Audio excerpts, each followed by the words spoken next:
Hello, and welcome to Bedtime Stories with Mrs. Gifford.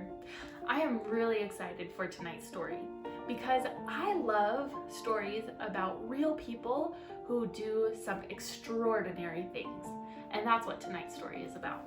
So this is a nonfiction book called The Story of Ruby Bridges, and this is a real person who, just like I said, did something extraordinary. She was just a young girl who did something very, very brave. So let's read to find out what it was.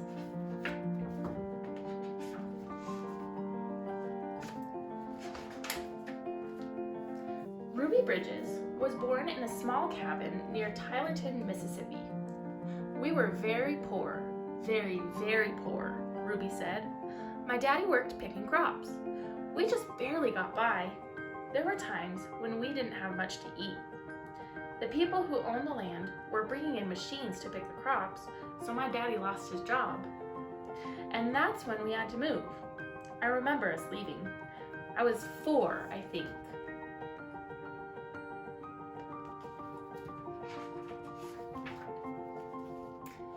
In 1957, the family moved to New Orleans. Ruby's father became a janitor. Her mother took care of the children during the day. After they were tucked in bed, Ruby's mother went to work scrubbing floors in a bank. Every Sunday, the family went to church. "We wanted our children to be near God's Spirit," Ruby's mother said. "We wanted them to start feeling close to Him from the very start."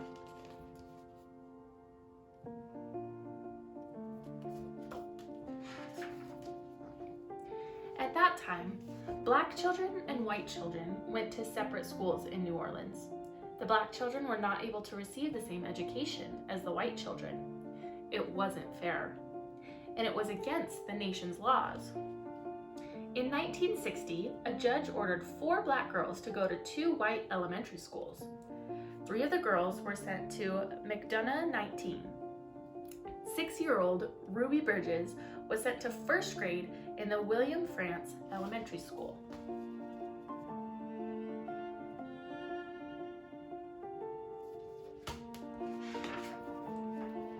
Ruby's parents were proud that their daughter had been chosen to take part in an important event in American history.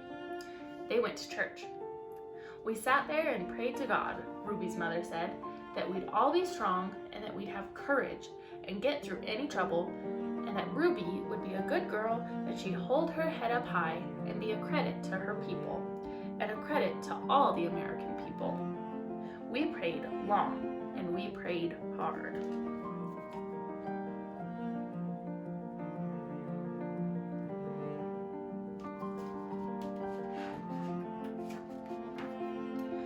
On Ruby's first day, a large crowd of angry white people gathered outside the France Elementary School. The people carried signs that said they didn't want black children in a white school. People called Ruby names. Some wanted to hurt her. The city and state police did not help Ruby. The President of the United States ordered federal marshals to walk with Ruby into the school building. The marshals carried guns.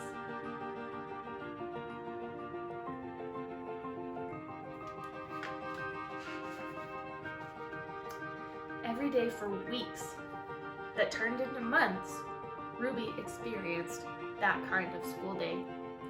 She walked to the France school surrounded by marshals. Wearing a clean dress and a bow in her hair, and carrying her lunch pail, Ruby walked slowly for the first few blocks. As Ruby approached the school, she saw a crowd of people marching up and down the street. Men and women and children shouted at her. They pushed towards her. The marshals kept them from Ruby by threatening to arrest them. Ruby would hurry through the crowd and not say a word.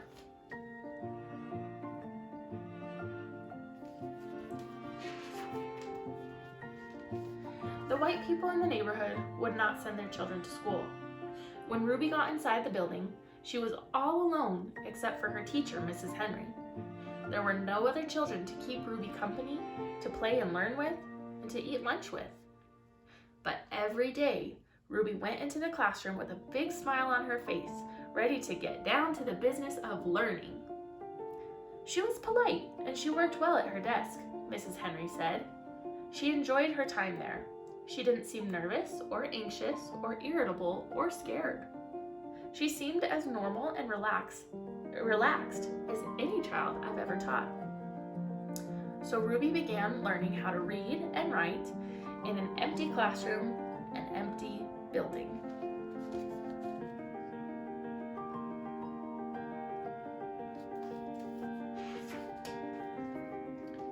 Sometimes I'd look at her and wonder how she did it, said Mrs. Henry. How she went by those mobs and sat here all by herself and yet seemed so relaxed and comfortable.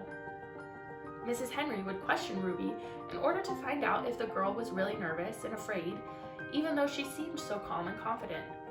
But Ruby said she was doing fine. The teacher decided to wait and see if Ruby would keep on being so relaxed and hopeful, or if she'd gradually begin to wear down, or even decide that she no longer wanted to go to school.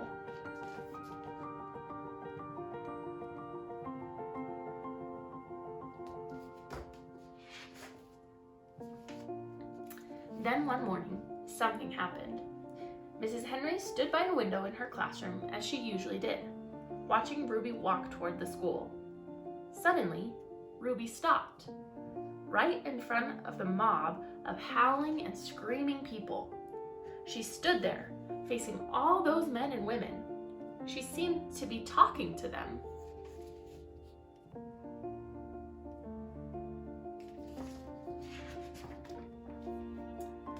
Mrs. Henry saw Ruby's lips moving and wondered what Ruby was saying.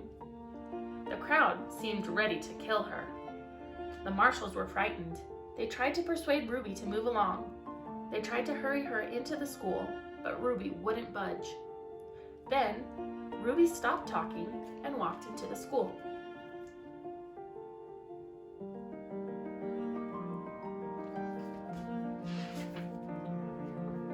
When she went into the classroom, Mrs. Henry asked her what happened. Mrs. Henry told Ruby that she'd been watching and she was surprised when Ruby stopped and talked with the people in the mob.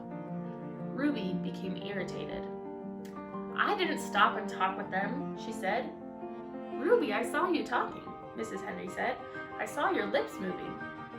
"I wasn't talking," said Ruby. "I was praying. I was praying for them." Every morning, Ruby had stopped a few blocks away from school to say a prayer for the people who hated her. This morning, she forgot until she was already in the middle of the angry mob.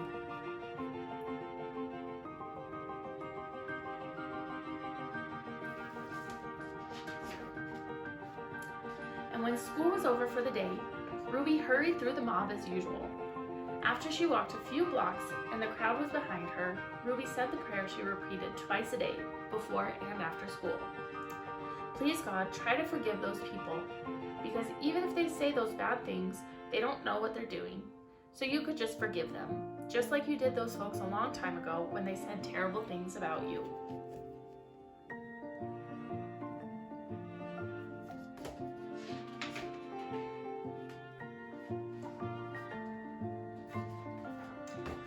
And that is the end of that story. I love that story because Ruby Bridges can show us just how brave we can be and how forgiving we can be of people, even when they say awful and mean things about us. I love that just this little first grade girl can be so brave and so courageous. So, I hope you enjoyed that story, and I hope you have a great night. Thanks for watching. Bye.